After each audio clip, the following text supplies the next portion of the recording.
Urgente!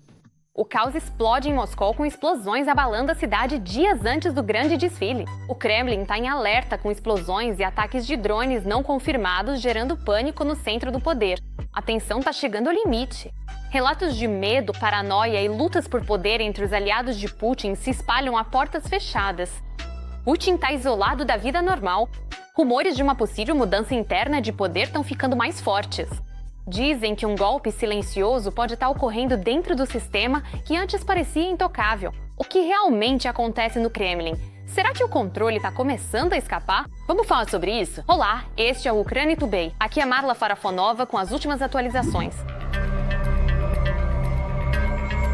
Dias antes do grande desfile, Moscou tem um ensaio de fogos inesperado, mas desta vez ninguém aplaude. Uma forte explosão atinge a cidade e fontes russas se apressam em culpar um drone. Não é exatamente o tipo de pré-show que Putin tinha em mente.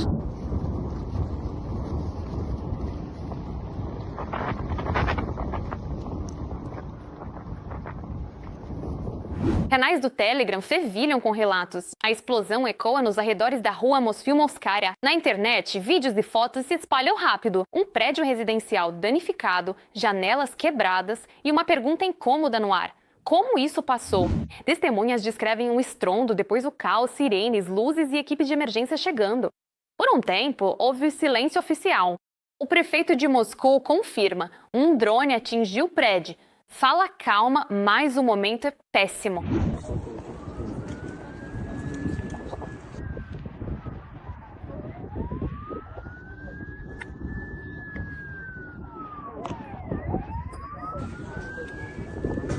E o pior é que o ataque ocorreu a apenas 6 quilômetros do Kremlin. Isso não é longe, é praticamente ao lado. De repente, a imagem de uma fortaleza intocável começa a parecer uma ilusão muito cara. Nos bastidores, as coisas parecem ainda mais tensas. Relatos sugerem que Putin não está só preocupado, ele vigia a própria sombra. Vazamentos indicam paranoia no Kremlin, medo de traição, rumores de golpe e até receio de que drones sejam usados por infiltrados. A segurança foi reforçada ao máximo. O acesso à administração presidencial agora é controlado por 2 camadas de triagem, incluindo revistas físicas completas. Ao mesmo tempo, a circulação pessoal de Putin foi restringida de forma silenciosa mais drástica. A lista de locais que ele visita regularmente foi reduzida. Dizem que nem ele nem sua família aparecem mais em suas residências habituais em Moscou ou Valdai, pois esses locais tornaram-se riscos. E quando o risco é alto, eles somem em bunkers longe dos holofotes, enquanto vídeos preparados mantêm a ilusão de normalidade.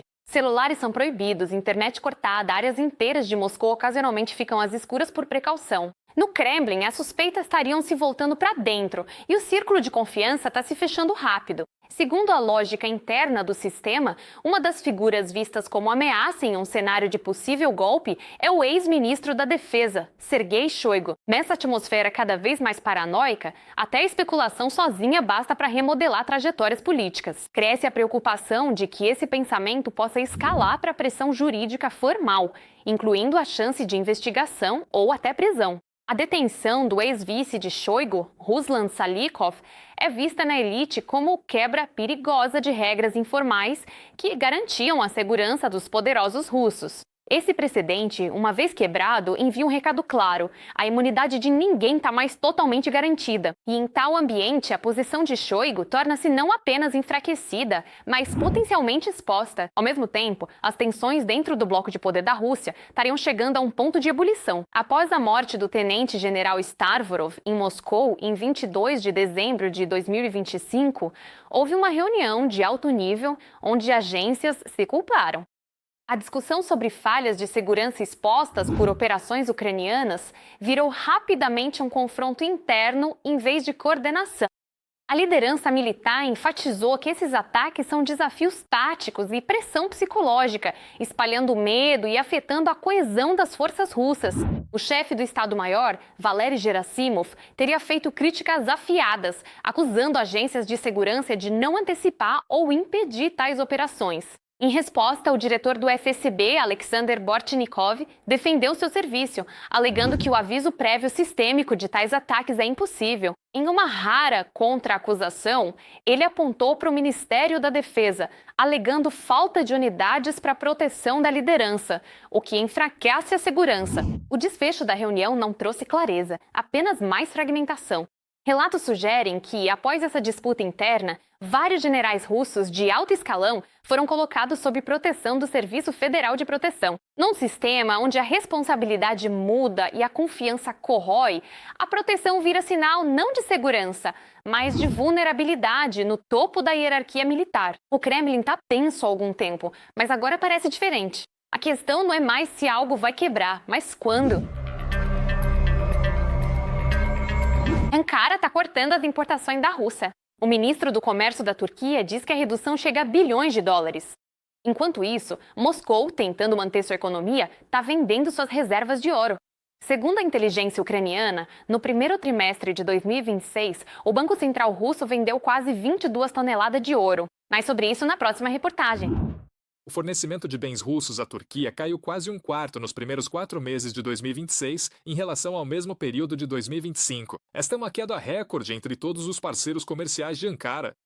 Os dados foram anunciados pelo ministro do Comércio da Turquia. Ao mesmo tempo, o declínio no comércio bilateral não é uma tendência nova. Segundo o Instituto de Estatística da Turquia, o declínio foi registrado pelo 3º ano consecutivo. Em termos de capítulo, se olharmos para as importações, em janeiro e abril, entre os países de onde as importações mais caíram, a Rússia está em primeiro lugar, 3,5 bilhões de dólares. O orçamento do país agressor também está encolhendo de forma constante. Após o início da invasão em larga escala da Ucrânia, o Kremlin colocou a economia em pé de guerra, aumentou os gastos no complexo industrial militar e reduziu significativamente o investimento no setor civil.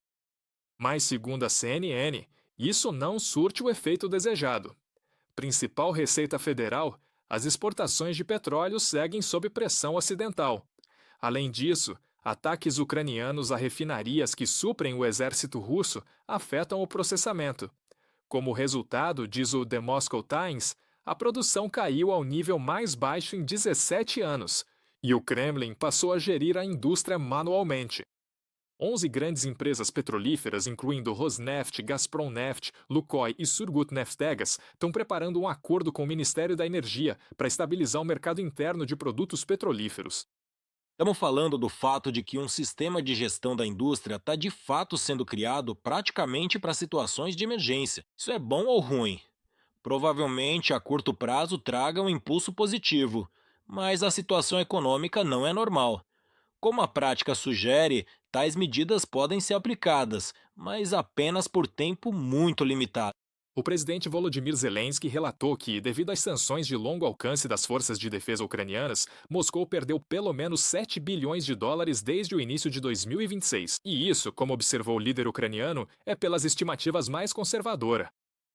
Com os resultados de abril, nossas sanções atingiram novos patamares em 3 indicadores: queda na receita do petróleo russo, distância e intensidade. Além de atingir o alvo conforme a missão, o tempo de inatividade da instalação deve aumentar, ou, pelo menos, uma redução significativa em sua operação deve ser observada. Volodymyr Zelensky, presidente da Ucrânia, no Telegram. A economia está esfriando, visando a estabilidade macroeconômica, disse o porta-voz de Putin, Peskov. Ele acrescentou que o governo busca soluções para reverter a tendência negativa. No entanto, na prática, a Rússia está simplesmente tentando cobrir o déficit orçamentário vendendo reservas. Segundo o Serviço de Inteligência Estrangeira da Ucrânia, no primeiro trimestre de 2026, o Banco Central reduziu significativamente suas reservas de ouro. O ouro tornou-se efetivamente o último recurso para a sobrevivência. Moscou afirma que só está vendendo por causa dos preços altos. Sou cético quanto a essas desculpas. Como venderam 22 toneladas de ouro desde janeiro, as reservas devem encolher dezenas de toneladas este ano. Isso ocorre porque eles precisam manter o sistema financeiro equilibrado enquanto tentam imprimir rublos, essencialmente aumentando a oferta monetária, que cresce naturalmente, ao mesmo tempo em que tentam criar essa rede de segurança anti-inflacionária. A principal fonte de financiamento da economia russa é a poupança dos russos, admitiu a chefe do Banco Central, Elvira Nabiullina. Ela explicou que as sanções contra a Rússia fecharam os mercados de capitais ocidentais para as empresas do país agressor. Por isso, agora devem depender apenas de reservas internas. Enquanto isso, o ministro das Finanças russo, Anton Siluanov, instou os russos a investirem na economia nacional em vez de guardarem o dinheiro debaixo do colchão. Nikita Skoblikov para Freedom TZ. O Parlamento Europeu aprovou a resolução garantindo a responsabilidade e a justiça em resposta aos ataques da Rússia contra civis na Ucrânia. Legisladores pediram que a União Europeia acelere a criação de um tribunal especial para Putin, seus ministros, generais e deputados. Também exigiram mecanismos para garantir a responsabilidade jurídica da Rússia pela invasão da Ucrânia. Todos os detalhes a seguir. Um tribunal especial para o crime de agressão contra a Ucrânia deve ser lançado quanto antes e todos os Estados-membros da União Europeia devem aderir. 446 membros do Parlamento Europeu votaram a favor.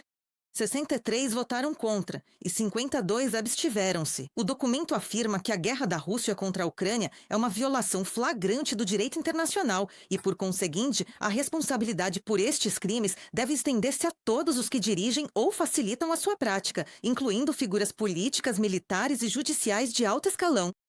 A guerra de agressão em curso lançada pela Rússia constitui uma violação flagrante do direito internacional e da Carta das Nações Unidas, bem como um golpe grave e sem precedentes na segurança europeia.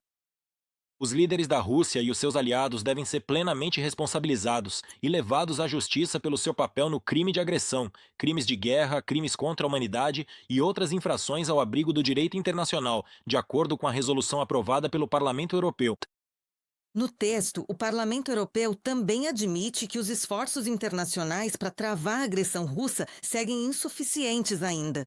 Parlamentares pedem mais pressão sobre Moscou e um maior apoio militar para Kiev. O foco é reforçar a defesa aérea da Ucrânia e permitir ataques a alvos estratégicos atrás das linhas de frente. Anteriormente, o presidente Volodymyr Zelensky apelou aos parceiros para lembrarem que a Ucrânia defende não só a si mesma da agressão russa, mas toda a Europa. É importante que todos os parceiros se lembrem de que a Ucrânia não está apenas a defender-se nesta guerra, mas, acima de tudo, a Europa. A Rússia quer apoderar-se do nosso território para poder passar a apoderar-se também dos territórios de outros países. Se for bem sucedida com o Estado, com um vizinho, fará o mesmo com outros. Isso é exatamente o que a Rússia já fez antes. Um pedaço da Moldávia, partes da Geórgia, a tomada da Crimeia, a ocupação de Donetsk, a subjugação de Belarus e a guerra total contra a Ucrânia. Isso só pode ser parado com força real, pela postura genuína e de princípios de todos os parceiros. Isso é o que mais importa, ter princípios. Esta semana, a República Tcheca informou o Conselho da Europa que apoia criar um tribunal para o crime de agressão contra a Ucrânia. Assim, 23 países já aderiram ao acordo. Vale destacar que os crimes da liderança do agressor são investigados em várias plataformas internacionais, incluindo a Assembleia Geral da ONU, o Tribunal Penal Internacional, o Centro ICPA e tribunais nacionais. Isso é vital para evitar impunidade de criminosos de guerra. Nesse sentido, a Ucrânia faz um trabalho colossal, segundo defensores dos direitos humanos. Nesse contexto, poderíamos descrever a situação como um Nuremberg fragmentado, pois temos inúmeras arenas jurídicas e jurisdições distintas, onde processos buscam punir a Rússia e indivíduos específicos responsáveis. E assim, para o ato de iniciar a guerra, há processos separados. Para os métodos e crimes de guerra, os julgamentos ocorrem na Ucrânia e em outros países. Mas quando se trata de iniciar a guerra, tenta-se atingir a alta liderança, visando chegar àqueles sem os quais este conflito não poderia ter começado. O Parlamento Europeu também apoiou a adesão da União Europeia à Comissão Internacional que considerará as reivindicações e cuidará do pagamento de reparações. A iniciativa cria um mecanismo interestatal para que a Ucrânia e seus cidadãos apresentem reivindicações e, no futuro, garantirá indenizações pagas pela Rússia. A decisão aguarda a aprovação do Conselho da União Europeia, prevista para o início de maio. Irina Issupova para o canal Freedom. O que você achou disso? Deixe sua opinião nos comentários, curta o vídeo e inscreva-se para ficar informado. Até breve!